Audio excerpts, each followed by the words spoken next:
저는 최근에 책을 한 권 읽었습니다.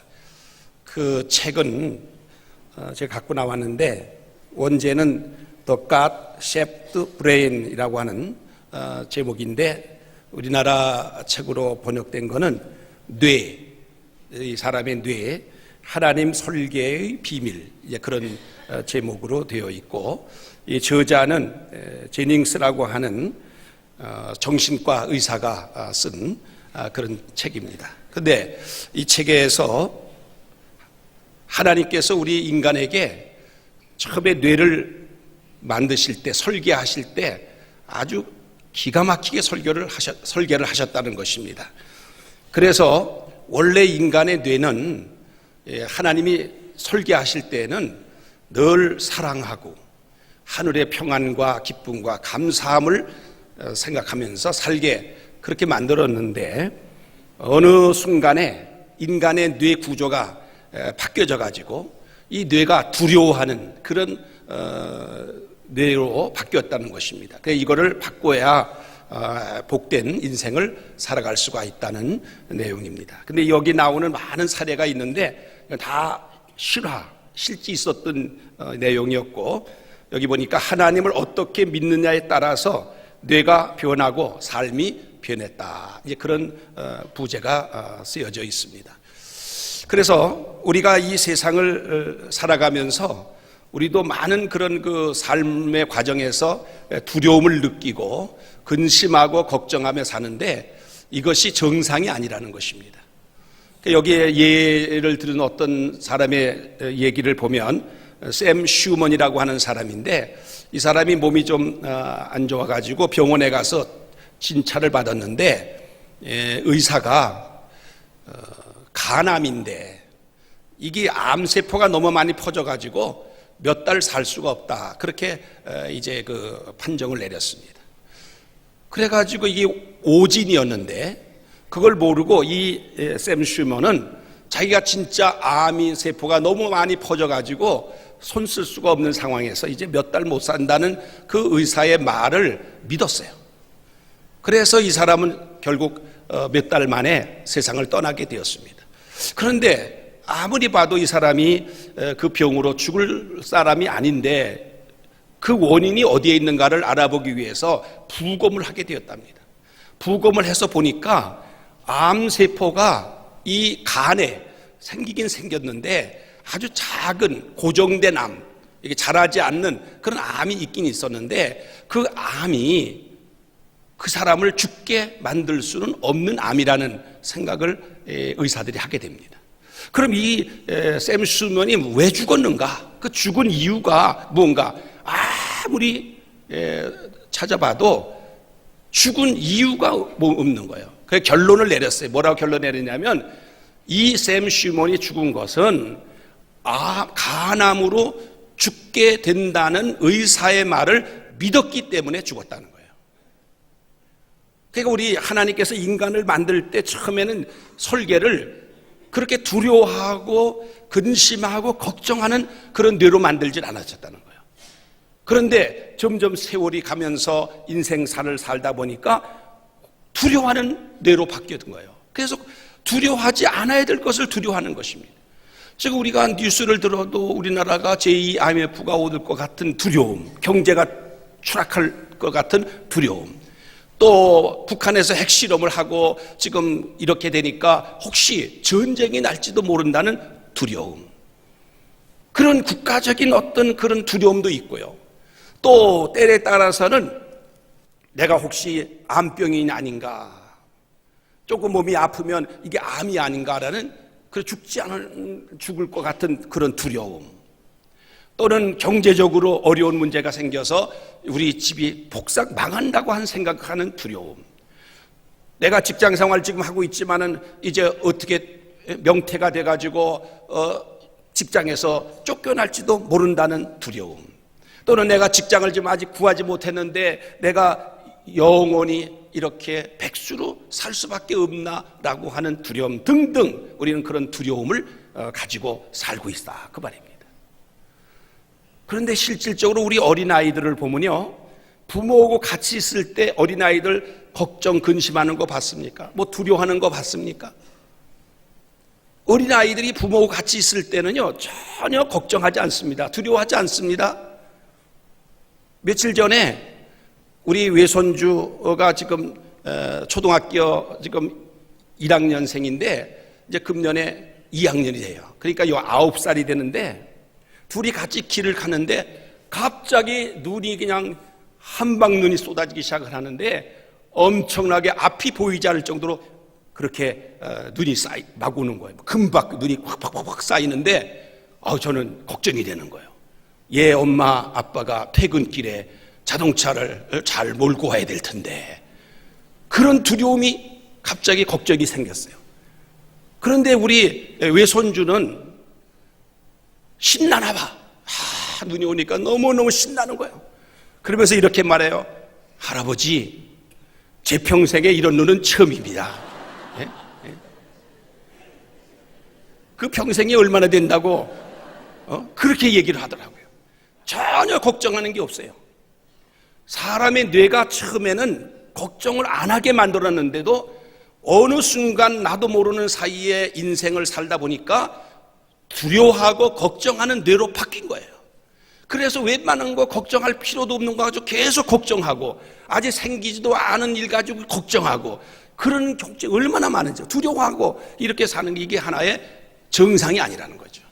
오늘 이 시간에 우리가 우리의 뇌를 바꿔야 되는 것입니다. 우리가 행복하게 정말 하나님의 뜻 안에서 바르게 살아가려면 우리의 이 잘못된 뇌 구조를 바꿔야 되는 것입니다. 어떻게 바꿀까요? 오늘 성경에 보니까 아브라함의 이야기가 나옵니다.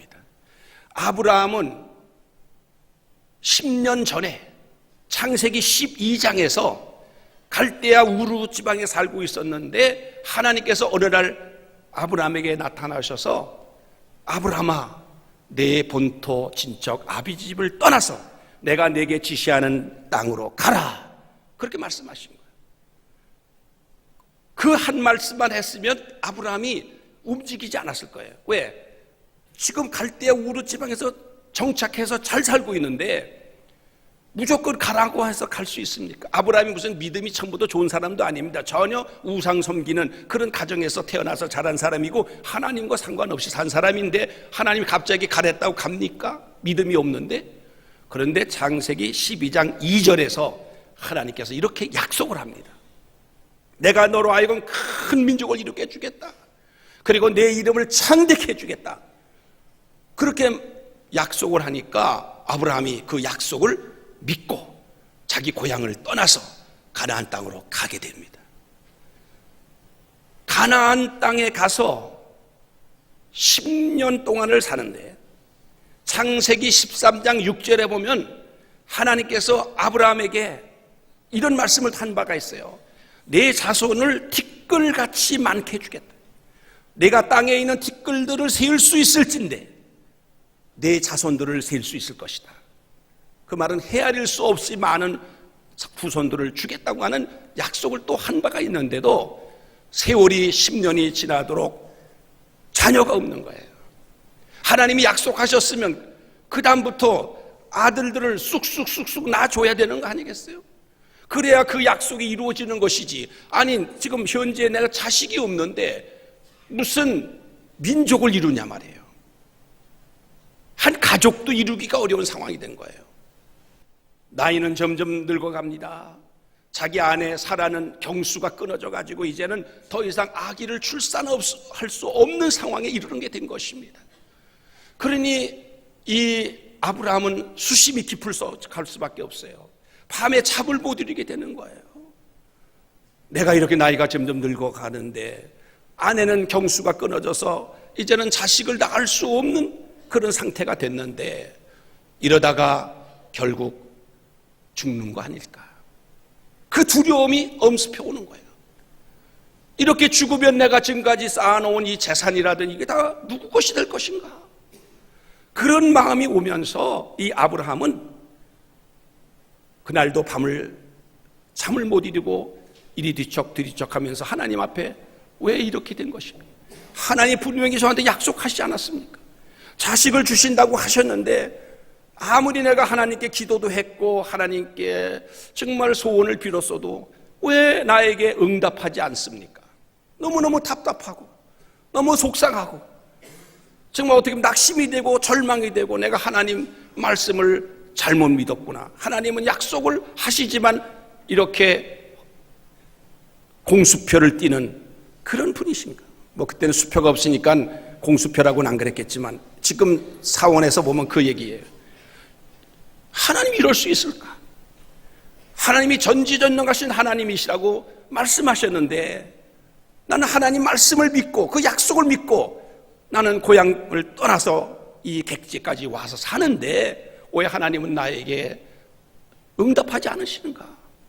왜 현실적으로 왜 내 상황이 변화가 없을까? 그러는 그 아브라함에게 하나님이 환상 중에 찾아오셨다. 그건 아브라함이 기도했기 때문에 하나님이 환상을 통해서 말씀하셨다고 볼 수도 있어요. 환상 중에 나타나신 여호와 하나님께서 아브라함아 두려워하지 말아라. 나는 네 방패요 내 지극하게 큰 상급이니라. 내가 내 방패가 될 것이고 또 내 지극히 큰 상급이 바로 나다. 그렇게 또 말씀을 하시니까 아브라함이 믿음이 좋은 상태 같으면 아멘 할렐루야 그렇게 되기를 원합니다. 뭐 두려워하지 않습니다 할 수 있겠지만은 아브라함은 지금 상황이 그게 아니에요. 하나님이 그렇게 약속을 하셨는데 아무런 현상에서 아무런 응답의 그런 조짐이 보이지 않고 자기가 아무리 생각해봐도 자기 앞길은 막막하고 이렇게 인생 끝날 것 같은 두려움 속에 사로잡힌 아브라함, 하나님께 말씀을 드립니다. 하나님, 저에게 무엇을 주시려고 오셨습니까? 아니 무슨 말씀을 하려고 지금 오신 겁니까? 무슨 약속을 또 하시려는 것입니까? 아니 10년 전에 한 약속 지키셔야지 그건 안 지키고 또 찾아오셨습니까? 그런 뜻입니다. 나에게 자식을 주지 않고 나에게 씨를 주지 않으니 나는 어떡합니까? 우리 집에서 길리는 다메섹 사람 엘리에셀이 내 상속자가 될 것입니다. 아브라함은 하나님이 자기에게 자식을 주지 않았기 때문에 대체 방법으로 자기 집에서 길린 엘리에셀이라고 하는 종을 자기의 후계자로 삼으려고 했던 거예요. 지금 우리 시대에서는요, 조금 전에는 자녀를 많이 낳던 시대에는 형님이 자녀가 없으면 동생의 자식을 양자로 들여서 대를 이어가는 그런 일도 있었고, 지금은 이제 다들 하나둘밖에 안 나는 시대니까 그게 어려우니까 이제는 다른 데서 이렇게 입양을 시켜가지고 그래서 그 아이를 자기 자식으로 삼고 키우는 그런 일들이 많이 있어요. 그거 뭐 다 좋은 일이에요. 훌륭한 일이고요. 그런데 그 당시 아브라함 때는 아브라함이 내가 큰 민족을 이루겠다, 내 후손이 티끌같이 셀 수 없게 많게 주겠다는 약속이 있었기 때문에 내 자식을 낳아야 마땅한데 현실적으로 이루어지지 아니하니까 아브라함은 바로 자기의 종 엘리에셀을 상속자로 삼을 마음을 갖고 있었던 거예요. 그럴 때 하나님께서 뭐라고 말씀하셨는고 하니 그 엘리에셀이 네 상속자가 아니다. 네 몸에서 날 자가, 네 몸에서 날 그 아들이 상속자가 될 것이다. 아브라함이 아멘 할렐루야 그랬습니까? 믿어지지 않는 거예요. 한 번 속지 두 번 안 속겠다는 거죠. 그러니까 하나님께서 아브라함을 데리고 바깥으로 끌고 나옵니다. 그리고 하늘에 떠 있는 그 뭇별들을 바라보라고 하시면서 저 뭇별들 셀 수 있나 세어보라는 거예요. 별 하나 나 하나, 별둘 나 둘, 별 하나 내 아들 하나, 별둘 내 아들 둘, 이런 식으로 세워보니 세울 수가 없는 거예요. 저 별들을 내가 셀 수 없는 것처럼 내 자식들도 내 자녀들도 후손들도 이렇게 헤아릴 수 없이 별들처럼 헤아릴 수 없는 후손들을 주겠다. 그런데요, 감사한 것은 그 순간에 아브라함이 별을 보는 순간에 믿어지는 거예요. 하나님은 전능하신 하나님이에요. 저 별들을 창조하신 하나님이에요. 그 하나님이 저 별들보다 더 많은 숫자로 내가 내 후손을 주겠다고 하는 그 말씀이 다시 믿어지는 거예요. 이 믿음이 중요한 거예요. 믿음이 내가 믿는다고 해서 결심에 믿어지는 것이 아니라 하나님이 나에게 믿게 해 주시니까 또 믿어지는 거예요. 성령으로 역사해 주시니까 믿어지는 거예요. 여러분들이요, 교회 나와서 신앙생활하고 이렇게 하면서도, 또 여러분이 성경을 읽으면서도, 설교를 들으면서도 그 말씀이 믿어지지 않을 때가 있습니다. 나와 상관이 없는 말씀이라고 생각할 때가 있습니다. 그러나 하나님이 여러분에게 어느 순간에 믿음을 주시면 그 말씀이 믿어지고 그 하나님이 믿어지는 것입니다. 아브라함이 믿었습니다. 그래서 오늘 성경 본문에 보니까 아브라함이 여호와를 믿으니 하나님께서 이를 의로 여기셨다 그랬어요. 아브라함이 하나님 믿고 하나님 말씀을 믿게 되니까 그 믿음을 보시고 그에게 의로 여기셨다는 거예요. 오늘날 말하면 우리가 예수 그리스도를 믿고 구원받아 하나님의 백성이 되게 하셨다, 그런 의미가 있는 것입니다. 우리는 하나님을 믿어야 되는 것입니다. 그런데 그 하나님을 믿는다고 말은 합니다. 그러나 우리가 믿는 하나님이 어떤 분이신지를 알고 믿는 것과 모르고 믿는 것은 차이가 있습니다. 우리 하나님은 전지전능하신 하나님이십니다. 그리고 성령으로 무소부조하시고 어디든지 계신 하나님이시고, 그 하나님은요 우리에게 은혜 주시기를 원하시고 우리에게 복을 주시기를 원하시고 우리를 사랑하시는 하나님이십니다. 좋으신 하나님이십니다. 그 하나님, 전지전능하신 하나님, 무엇인지 하실 수 있는 하나님, 여러분이 믿으시면 아멘 하십시다. 그 하나님을 믿으면 하나님께서 우리를 의로 여기신다고 그랬어요. 우리가 마음으로 믿어 입으로 시인하면 구원을 받는다고 그랬어요. 우리 마음속에 믿어야 되는 것이고, 그것을 우리가 입으로 시인하게 될 때 우리는 구원받은 하나님의 자녀가 되는 것입니다. 우리도 이 세상을 살아가는 과정에서 정말 삶의 두려움 속에 빠질 때가 있습니다. 근심하고 걱정하고 괴로워하고 또 불안해하고 그럴 때가 있습니다. 어떨 때는 낙심이 될 때 있습니다. 인생의 막다른 골목에서 더 이상 출구가 없다고 생각하는 그 순간도 맞이할 수가 있습니다. 그럴 때 우리 교회 다니는 성도들은 하나님께 기도도 합니다. 나름대로 정말 안 나오던 새벽 기도도 나옵니다. 또 안 나오던 저녁 기도에도 나옵니다. 정말 뭔가 해보려고 합니다. 그런데 현실적으로 상황이 나아지질 않습니다. 점점 수렁으로 빠져들어가는 것 같은 그런 절박감에 시달릴 때가 있습니다. 그럴 때 밤잠을 이루지 못하고 정말 고민하게 되고 걱정하게 되고, 우리 가정을 어떻게 할 것인가, 내 인생은 어떻게 살 것인가에 대한 괴로움 때문에 정말 잠 못 이루는 경우가 있는 것이 사실입니다. 여러분, 그러한 상황에 있을 때에 보통 사람들이 하는 방법은 인간적인 방법입니다. 술을 마신다든지 또는 담배를 핀다든지 이런 것들이 다 그런 어떤 인생의 괴로움과 고통과 그런 고통스러운 역사를 이겨보려고 하는 마음에서 시작을 하다가 나중에는 그것이 중독이 돼가지고 알코올 중독자가 되고 담배를 끊을 수가 없는 그런 지경에까지 이르게 되는 것입니다. 그래서 그 술이 내 건강을 망치고 그 담배가 내 건강을 망친다는 것을 알면서도 우리는 그거를 끊지 못할 때가 있습니다. 제가 어디 전철 타려고 이렇게 정거장에 서 있는데 거기에 광고판이 붙었습니다.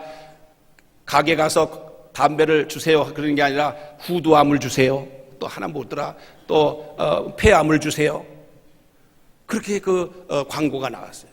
즉 그 담배를 피우면 후두암도 걸릴 확률이 높고 폐암이 걸릴 확률이 높다고 그렇게 함에도 불구하고 못 끊는 거 왜 그렇습니까? 이거를 끊게 되면 내 이 고통과 근심과 걱정을 이길 수 없다고 생각하는 이 뇌에 이미 그렇게 되어 있는 것 때문에 그렇습니다. 오늘날 제가 초등학교 몇 학년인지 모르지만 시절이었어요. 밤에 소변이 마려가지고 일어났는데 깜짝 놀랐어요. 우리 어머니가 담배 안 피우시는 분이에요. 그런데 우리 어머니가 벽을 향해서 앉아서 이렇게 쪼그리고 앉으셔서 담배를 피우고 계시는 거예요.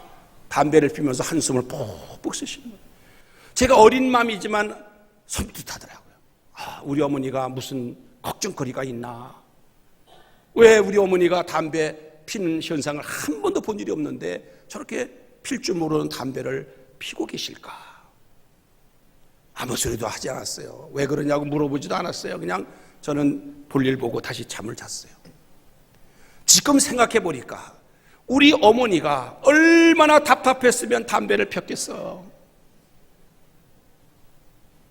시부모님들을 모시고 또 시동생 가족들도 한 집에 살고 살림이 아직 안 난 상태고 우리 어머니는 6남매 자식들을 키우면서 그 논밭에 가서 하루 종일 때 앞에서 일을 하고 저녁에 오시면 또 그 가족들을 돌보기 위해서 식사를 준비해야 되고 그리고 또 명절이 되면은 옷을 다 어머니가 직접 만드셔야 돼요.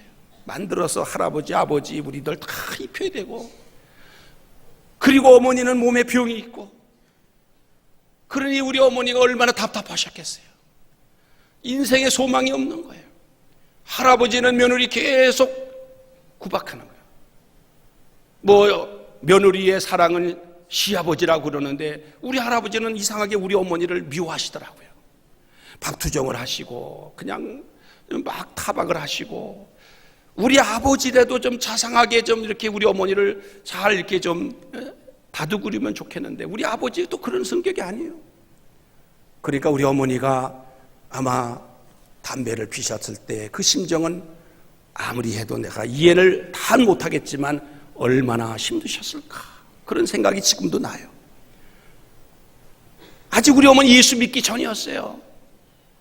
그런데 우리 어머니가 몸의 병도 고쳐보고 싶은 마음으로 부닥거리도 해보시고 굿도 해보시고 경도 읽어보시고 또 이 병원 저 병원 다니면서 치료도 받아보시고 그런데 아무런 조짐이 좋아지질 않는 거예요.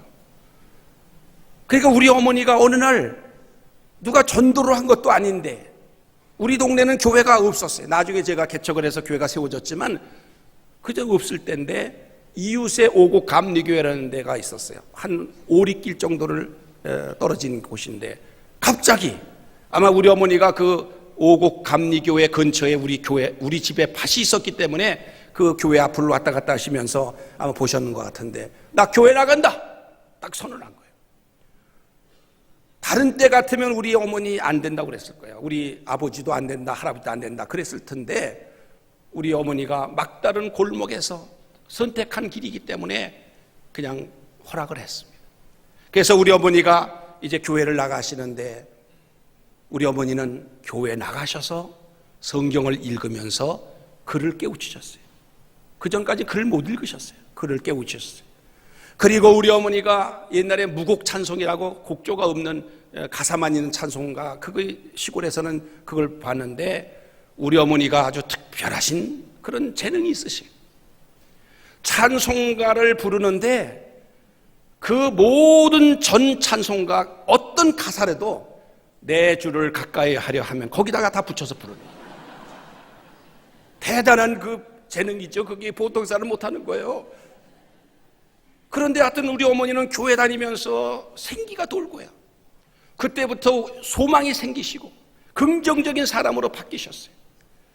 우리 아버지는 초등학교 4학년까지 나오셨기 때문에 그래도 우리 어머니보다는 유식하셨는데 그래서 교회 나가기 전에는 우리 아버지가 우리 어머니를 좀 이렇게 얕잡으셨어요.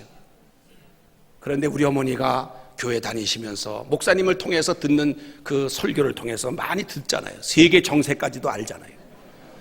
그때부터 우리 어머니가 제가 봐도 아버지를 능가하시는 아버지보다 훨씬 유식하시고 말 잘하시고 우리 어머니가 돌아가시게 됐습니다.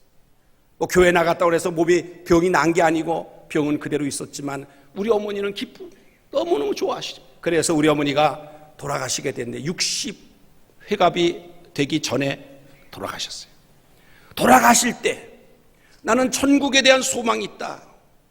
나 의학 치료하지 말아라. 그렇게 말했지만 자식된 도리로 어떻게 할 수가 없어서 중환자실에서 오랫동안 계셨어요.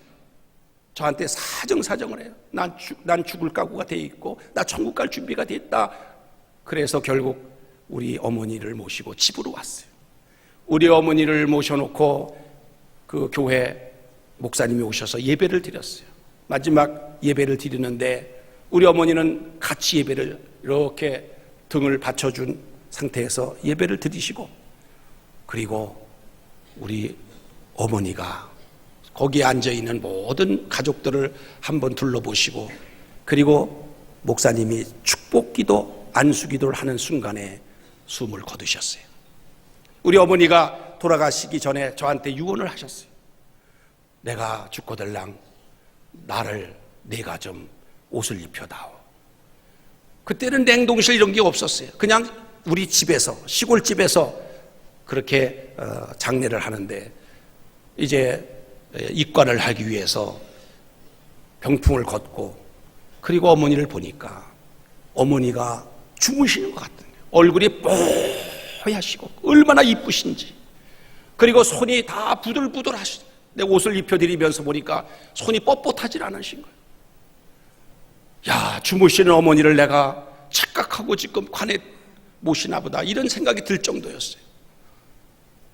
우리 어머니가 예수를 몰랐다면 아마 한평생 담배 피시면서 그러면서 소갈이 앓다가 결국 세상을 떠나셨을 것이다 생각하는 것이죠.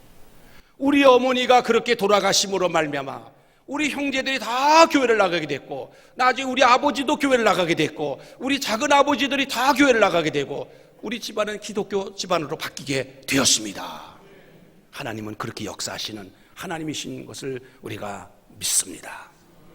이 아브라함이 그렇게 하나님의 약속이 이루어지지 않아서 자식이 없어서 그렇게 그 마음고생을 하고 괴로워하고 두려워했을 때 하나님께서 아브라함에게 다시 묵뼈를 보여주시면서 나는 너를 갈대아인 우르에서 불러낸 여호와 하나님이시다. 내가 너와 함께 해주고 내가 너에게 약속을 지켜주마. 그 약속을 할 때에 그는 그 말씀을 붙잡고, 그리고 그는 다시 믿음으로 출발할 수가 있었습니다. 사랑하는 성도 여러분, 여러분에게도 그런 육신 여러 가지 삶에서 괴로운 일이 있고 걱정스러운 일이 있고 근심스러운 일이 있다고 하면, 여러분 이 시간 아브라함과 보십시오. 하나님을 만나야 됩니다. 하나님의 말씀을 믿어야 되는 것입니다. 그러면 여러분도 똑같이 하나님께서 여러분에게 놀라우신 의롭다고 하시면서 여러분에게 더 큰 축복으로 채워주신다는 사실을 믿으시기를 바랍니다.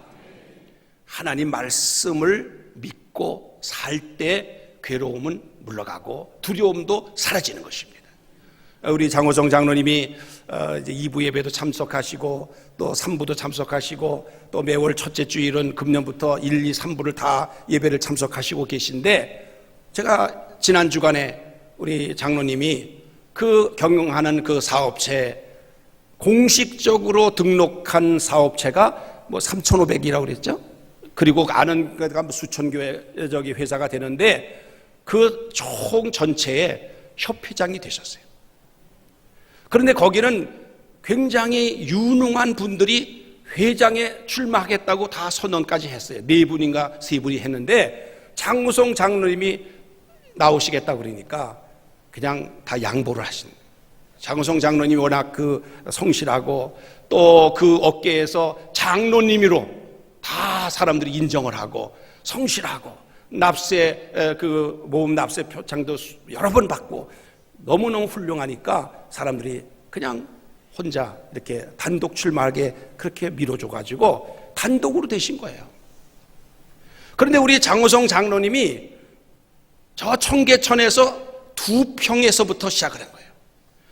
그리고 4평 이런 식으로 해서 40년 동안 같은 업종을 가지고 사업을 했는데 이제 협회장까지, 전국을 아우르는 협회장까지 되신 거예요. 제가 왜 이 얘기를 하느냐 하면 아까 잠깐 간증을 하시는데 협회장이 되고 보니까 밤잠이 안 오더라는 거예요. 왜? 지금 경제가 이렇게 점점점 나빠지고 있는데 내가 협회장 돼가지고 이 모든 산하 회사들이 잘 될 텐데 추락을 하면 어떡할까 하는 인간적인 걱정이 있어가지고 이리 뒤척 했대요. 그런데 성경을 펼쳐서 보니까 여호수아 1장에 여호수아에게 하나님께서 말씀하시기를 강하고 담대하라, 내가 너와 함께 하겠다, 그런 말씀을 보면서 확 믿음이 생기더래요. 그래서 하나님이 나와 함께 하시고 나에게 은혜 주시면 할 수 있다라고 하는 생각으로 아주 확신을 갖게 하셨다는 간증을 했습니다. 우리에게 믿음이 생기는 거는요, 저절로 되는 게 아니라 기도할 때, 하나님 말씀을 들을 때, 그 말씀을 믿을 때, 거기서 우리에게 믿음이 생기는 거예요. 어떻게 할 거예요? 우리가 금년에 말씀 대행진을 지금 시작했어요. 성경을 읽을 때 읽었다가 말았다가 이렇게 하면 별로 큰 효과가 없습니다. 꾸준하게, 여기 성경 읽기표에 있는 대로 꾸준하게 읽어야 돼요. 그리고 새벽 기도에 나오셔서 여러분이 구약 성경을 읽고 저녁 기도에 나오셔서 신약 성경을 읽으면 그 말씀을 읽는 순간에 그 말씀에서 들려주는 하나님의 음성을 듣게 되면, 그리고 말씀을 믿게 되면 우리에게도 생각지 못한 큰 하나님의 축복이 우리에게 임하게 되는 것을 믿으시기 바랍니다. 하나님은 역사하신 하나님이십니다. 우리에게 좋으신 하나님이십니다. 약속을 지키신 하나님이십니다. 우리에게 말씀하신 건 반드시 이루시는 하나님이십니다. 그 하나님을 꼭 붙잡으시고 믿으시고 2016년 한 해를 살아가시기를, 그래서 여러분의 삶 속에 놀라운 형통의 역사가 일어나기를 주의 이름으로 축원합니다. 기도하겠습니다.